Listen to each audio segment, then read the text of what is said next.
Hi everybody! In today's video I'm going to show you my portfolio on IG.com. It's my very first Stocks and Shares ISA that I still keep, and I'll show you how it's become a stage for my very own sunk cost fallacy.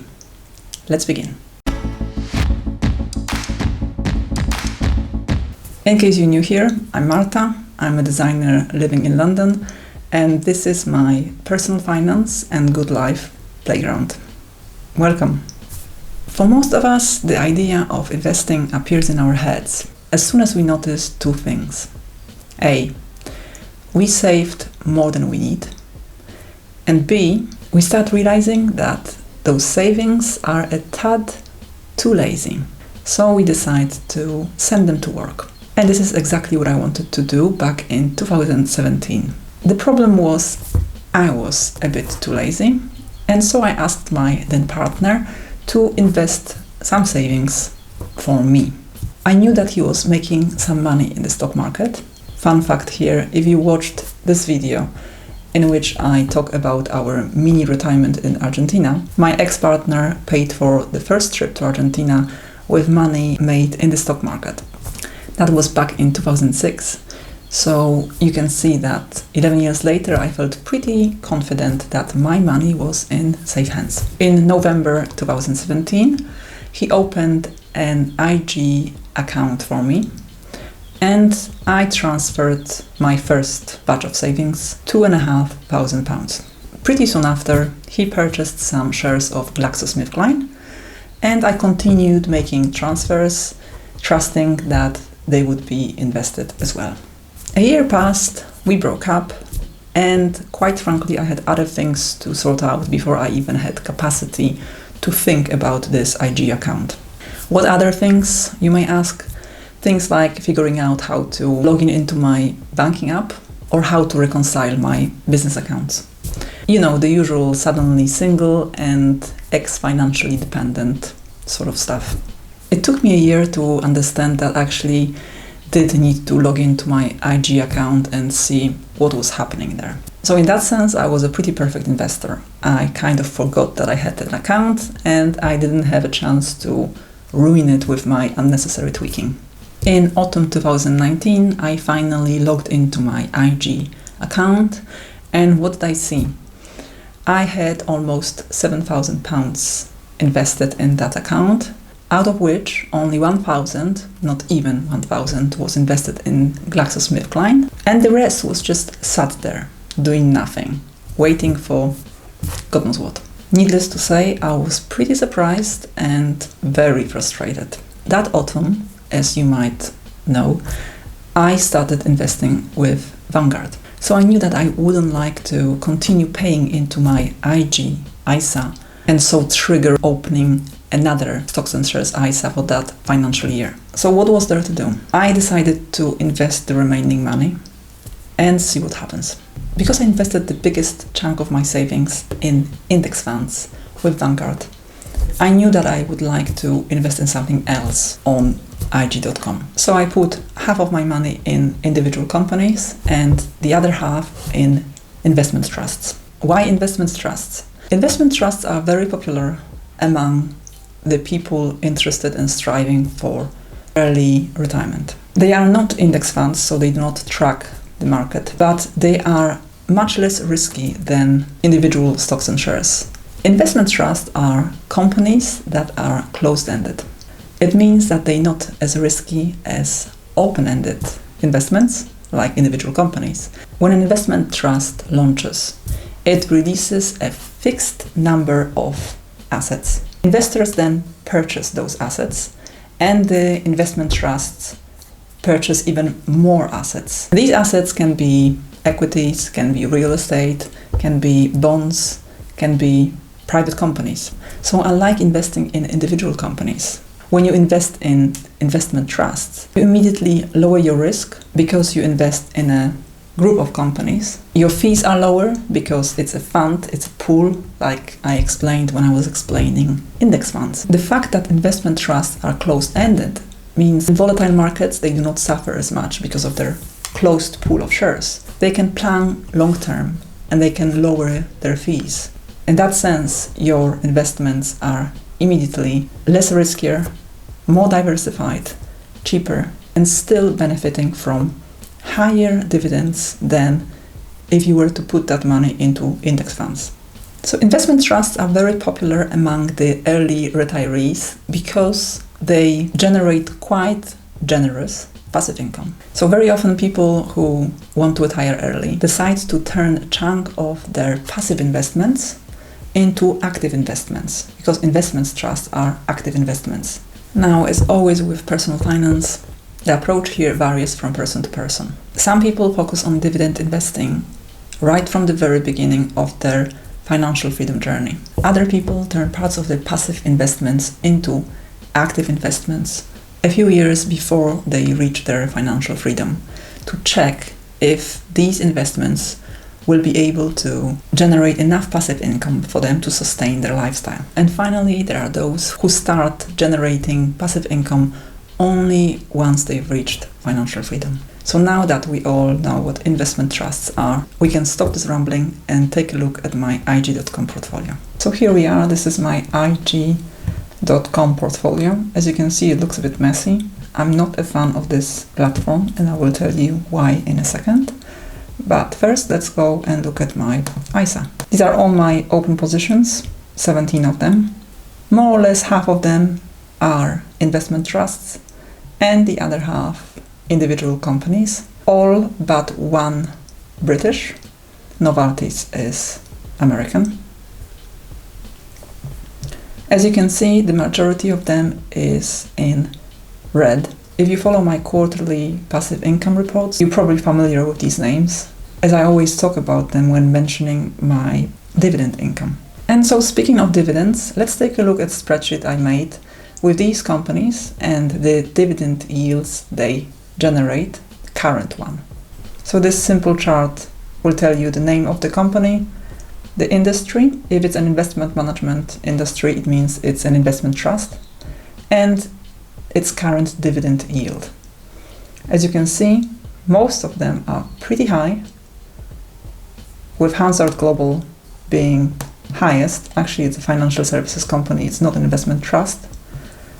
But anything between 4 and 5% is quite decent, in my opinion, for a relatively low risk active investment. Now, going back to my trading platform, here's a few reasons why I'm not a fan of IG. It doesn't show me the percentage value of my profits and losses. I do get them in my statements. Every time I get a dividend, I get a PDF into my inbox, which looks like this. And here you can see I have my percentage values of profit or loss. If we go into an individual investment, as you can see, we have lots of tools here. And in that sense, it's a very good trading platform. And I know day traders really like it, but I'm not one of them. So where's the sunk cost fallacy? IG.com made sense to me when I was investing that remaining money in my account. But the moment that money was wholly invested and I did not have a need to trade anymore, IG.com started charging me custody fees. Yeah, you heard it right. This is their current fees and charges model. So as a UK investor, if I make fewer than 3 trades in a month, IG charges me £8 for each trade. I've been trading with IG since 2017, and so far I've never made it into that £3 per trade discounted price. Why? Simply because I'm not a trader, I'm an investor. And IG does offer access to thousands of assets, and I know many traders love it. But that's the keyword here and the key difference: traders. I'm not one. And here's what happens to somebody like me. If I don't make 3 trades per quarter, IG will charge me £24. If I make 1 trade, I will be charged £8 for that trade, and then only £16 custody fee, and so on. And that happened quite a few times. As much as we as humans like to think of ourselves as very rational beings, we're very far from that. There are countless studies that prove that, but my IG portfolio proves one of such irrational behaviors. sunk cost fallacy. It comes from behavioral economics and it happens to all of us. It happens when sunk costs that happened in the past still influence our decisions concerning the future. For example, if you're in an unhappy marriage and you're considering divorce, you will be thinking about the time, the effort, and the money you invested in that marriage. Rationally, it should not affect your decision because it has nothing to do with the future, nothing to do with now, but because of sunk cost fallacy, the past is likely to influence your decision. And you might be staying in that marriage, not because of love, but because of sunk cost fallacy. In investing, sunk cost fallacy is when you throw good money at bad money, when you cannot cut your losses and you keep investing in something despite the fact that it's not making any profit. This fallacy is often called Concord fallacy. Financially, it was a disaster, but both countries that were invested in it refused to accept that and kept throwing money at it. So sunk cost fallacy is exactly what's been happening to me with my IG portfolio. I calculated my custody fees. If I'm being charged £24 per quarter, that makes £96 per year. And then I added up the dividends that I received in the last 2 quarters, simply because I did not track them before. I got £60 for 1 quarter and £75 for another. So I allowed myself to assume that I would receive another £60 for the remaining 2 quarters. So that would leave me with £255 per year. Now let's subtract one from the other. So instead of £255, I end up with £159 because of custody fees. In true IG.com fashion, we will not calculate the percentage value of that loss. For quite a while, I've been reinvesting dividends in that portfolio, simply to avoid those custody fees. But even then, one trade costs me £8. Essentially, what I've been doing here is trying to avoid short-term loss by creating a bigger long-term loss, even though rationally it made absolutely no sense. The way to deal with sunk cost fallacy is to forget about the past and to focus on now. And ask yourself this question: knowing everything that you learned from the past, would you make the same decision today that you made years back? So if we put it this way, the answer to this question is simple. Of course not. The argument that these savings are tax efficient, they wrapped up in an ISA, doesn't cut it anymore. If I were to switch my strategy and open an ISA with IG instead of Vanguard in the coming financial year, maybe that would make sense. But I think we all know that not even £10,000 in this account cannot even compare with the amounts of funds I hold in my Vanguard account. And if we consider compounding, it's pretty obvious that this account needs to go. So here are 3 ways I could do it. Option 1 is to close all of my positions in this portfolio immediately, cut my losses and transfer this ISA into my Vanguard. The pros of this solution are immediate result and the end of sunk cost fallacy. The cons are realized loss on majority of the positions. The second option is to do the same thing but in stages. So close all my positions that are currently in the green and wait for the ones in the red to catch up and then sell them after, and that way transfer my ISA to Vanguard in stages. The pros here are no loss. The cons here are I'm giving into loss aversion and I'm not getting an immediate result. Also risking generating more loss in the future and less profit created by investing those funds in my Vanguard account immediately. The third option is to close all the positions in either way, immediately or in stages, and then recreate this portfolio in a modified version, depending on what worked, what didn't work, on a commission-free platform. The pros here would be the same as in option 1 or option 2, and the cons, not taking advantage of compounding, of course, when chopping up my portfolio that way. What would you do? I'm curious. You don't have the emotional attachment I do here, so it's much more likely that your decision would be more rational. Which option would you go for? Let me know in the comments. So that's it, guys. This is my sunk cost fallacy portfolio on IG.com. I treat it as a good, painful apprenticeship of losing some money in order to learn how to invest more effectively.